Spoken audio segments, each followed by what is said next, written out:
movie theater. Yeah. And that was both their passion. And both of them, there was a name they had for the guy who would show you to your seat with a flashlight when the film was on, or in the beginning when the theater was dark. They would bring you up, usher. And you would go and they would usher people in, the pair of them, right? And then Daryl really wanted to know how to run a projector. And you roll the film in, you know how you got to start the second one rolls out, and then you put the other one in place. They just loved the theater, and of course that passed to both of them by, right? And Eric, to make a little extra cash, was doing writing porno novels. Yeah, you were telling me and he that had them down pretty yesterday. road. You mentioned that. And he was pretty good at doing it, right? And they're all kind of both the same, but both not. So these right? porno novels, what was that for? Like the magazines? I'm not sure where they marketed it, but I think Eric did them up, the articles, and then sold them to the porno mags that were around. They would buy them, so he was generating that business all the time. And if you knew Eric, he was anything but that, but he was good at it. Wow, that's interesting. Right? So that's what Eric was doing to make some extra cash on the side. Right? So that's my story, Ted, about Eric. And how old was he at the time? we were all the same age. All of us were 1 or 2 years of each other, right? And how old was that? How old was that? Yeah. 18. 18. Yeah. This is just before Daryl. So he was legally writing porn. No, it was 21 was a legal age. Oh, in the hell. Don't worry, he didn't put his name down, Eric Jordan. He had his he had an alias. synonym they used to have, right? He had his pen pal name that he wrote for it, right? It was just funny that he would do that, right? I'm pretty sure it was Eric Jordan who did that. And who was the co-writer, like you said? No, he had no co-writer that I'm Oh, aware he of. just wrote it. No, he just did them himself, and it was just a funny way to, and only Eric could come up with that. And how did that come out of the woodwork? Like, how did? We was just talking one day, and that's what Eric was doing. Yeah, we Eric said, "Oh, guess what? I'm writing." No, he was writing it up, and then Daryl said, "You writing those things?" Yeah, I wrote another one. Yeah, it's good money or whatever. I have no idea what he got, but I thought that was.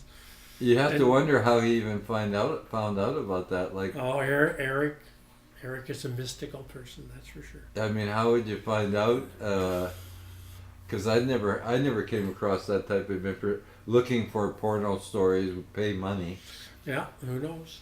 Who knows? That was Daryl's friend. I was just on the sides. I was in the back seat for the ride, Ted. I mean, wasn't in the front. This is in the 60s. I wasn't even a passenger.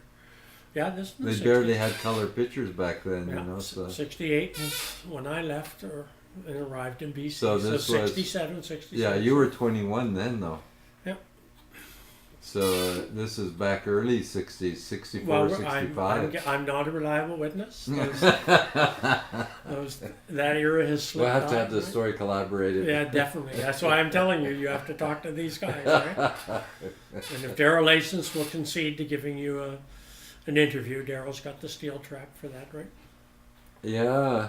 Well, it's good because you're telling me this. But if you talk to Eric, then Eric may say Eric could pave it for you. If you phone Daryl, it won't happen. I know that right now. I couldn't phone Daryl. And Daryl does that. Christmas, Daryl doesn't write it, but he still sends the card. There's nothing written on it, and whatever. And then same with the Florida Go CD. That arrived. No notes, nothing enclosed, right? And then Sandy's the other contact. So who sent the CD? Daryl Lasons, the drummer. Oh, Daryl Lasons? Daryl Lasons and Kevin's brother. Yeah, and his name is on there, and his name, of course, slips away now when I'm under pressure with the camera on me, Ted. Well, the good is, he was the producer I'm getting an on idea the CD, right? And then he cut 4 or 5 at the time. And so Daryl Lasons, who hadn't talked to Sandy in quite some time, dropped them off at his house. He phoned Sandy out of the middle of the blue and said, "I got something for you." Showed up on Sandy's front porch, handed to him, and did a 360. And then not long, that far after, about a year later, then the police band that Daryl was in, we talked about the police music, right, that Daryl had, Blue Thunder. Then Sandy went together with him at a reunion, and he played with the Blue Guys, I called it. And he had a good time, right? So that I know went on recently. So what's you don't know why, but it is the nice thing is that Don't know why what? Daryl is Why he is Dezi is now, Yeah. because his wife is gone. And Oh yeah, that's right. Yeah. right, Margaret, and when Margaret passed away, Daryl changed completely. You can call it depression, whatever. But Daryl withdrew from society. All the people that he knew, he let them all go. He didn't refresh any relationships of any kind. And he was hurting. And so he had every right to hurt, right? It's bad enough to go through a divorce, but when the person you live for, who was such a huge component in your life, the ideal relationship ever goes, Yeah. that leaves a hole that could never be replaced. Yeah. The wings are broken. And they only knew each other. There was nobody else in their lives before that. They never knew anybody else. They didn't care. They were an item. Forged in God's eyes. Wow. Margaret was the one who could polish the stairs. She did all the painting. She did walls. She did stained glass windows. And Daryl ran out and just got the equipment and brought it home. Daryl and I did the fences together. We went to the sugar refinery and we went to the pier stuff to go and get all the bricks. And Margaret has spoken, Larry. Yes, we have to go. And then she made the bricks and put them out around the house, brought the sand, and that's who they were. Daryl could sit in the living room and go, oh, Margaret, can you light my cigarette, please? And Margaret come running in, and like a servant, and light his cigarette. Thank you, Margie. And she'd go back in the kitchen and continue on. Wow. And that was their game. That was kind of a game they had, and that they really were like that. And you couldn't get 10 words. I couldn't get 10 words out of Margaret. Daryl, we could talk for hours. Daryl and I. He's the one, Dezi's tent, started all that up in the basements, in the coal bin. The coal bin, is that what? My basement was full of wood, so my place was it was packed. We had a little square inches about as big as this. That was my den, but Daryl had the whole basement and a furnace pipe that passed through it, so it was nice and warm down there. And then we had the sofas that we picked up on garbage day. Once a year they'd have anything out for garbage pickup, large objects. And then my dad would go around with my granddad's truck and we'd pick up the sofa and the chair, and those are all down in the den, right? Donated goods. And that's where we practiced with the band. We had a carpet down there. And how was the sound for the rest of the house? Sound, they didn't care. They didn't care? Well, they left the house when the band was going, and there was cement walls, and not one neighbor complained. They all loved it. They asked if we leave the door open sometimes. And all the little kids in the neighborhood, there were little windows below like this, Yeah. right? And they'd all be full of little kids' faces while we were having a practice, all the neighborhood kids, right? That was a happening for sure. There's one photograph there with the drums out on the lawn. Yeah, that's at Larry's house, 63 Slater Street, in our backyard, right? And Yeah. then there was an apartment building next door where Bill Carroll and Owen Carroll lived. And my mother checked with them and asked them, was it okay that they play out here? And they were all hanging out of the windows and clapping, and they were always very positive, right? It must have sounded pretty well. Yeah, I mean, I listened to it very Beatles-like. But they knew all of us as kids or whatever, when we were playing and being music. No, the Maritimes are very musical people, but they were very supportive. To them, that wasn't a lot of noise. That was a bunch of young kids having a good time, and we were good enough to make Dartine, so we were good enough for that, right? So was it like at the beginning when you first were practicing? If you have Kevin, you're good already. Oh, You just got to get everybody else in line.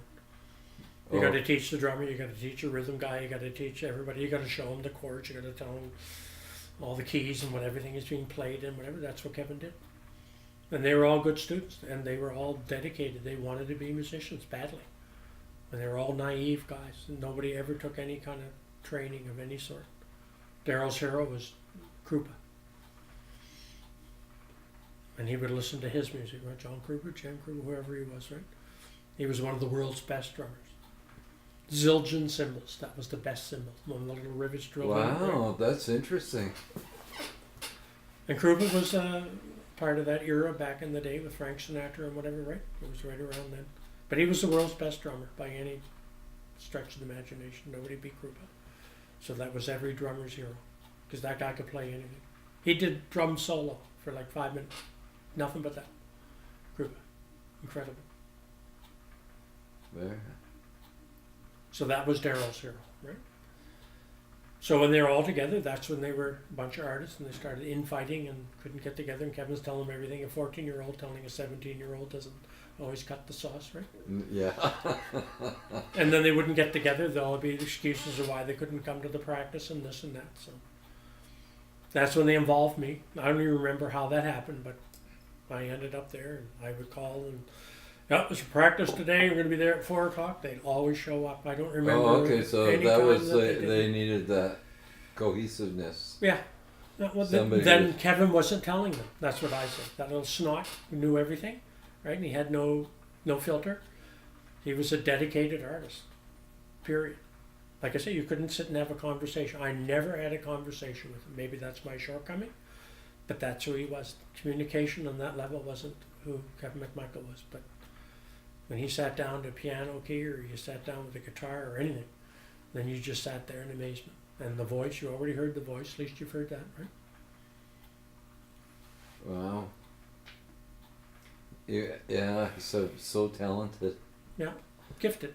Yeah, gifted. That's beyond talented, gifted. And his father was a drummer too, and that musical was in there, right? Reggie, there we go. So once you got involved, Reggie McMichael, that was his brother. once his you got younger brother. involved as a manager, there was no. There was no battles. No. I was older. Even if it was a year's a lot then, right? That's just how it worked. So how old were you when you became the manager? No idea, probably 17. 17? Yeah, 16 or 17. So had they played any gigs to that point? I think no, Kevin had been playing a little bit. With Right? some other The artists? weddings is what a lot of people did in those days, Yeah. right? And birthday parties.